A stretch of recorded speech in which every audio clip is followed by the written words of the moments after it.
ইকবাল বাবুর রচিত ফেব্রুয়ারির 21 তারিখ। ফেব্রুয়ারির 21 তারিখ একটা বিশেষ দিন কি, ভাইয়ের বুকের রক্ত সেদিন উঠল দিয়ে ভিঙ্গি।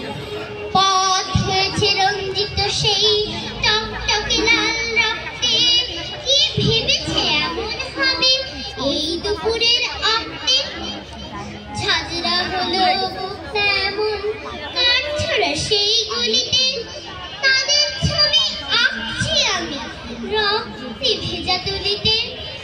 কালজয়ী সেই কাব্যগাথা কালকে গেছে ছাড়িয়ে।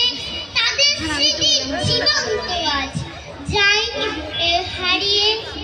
দাঁড়িয়ে আছে শহীদ মিনার মনের আবেগ জড়িয়ে।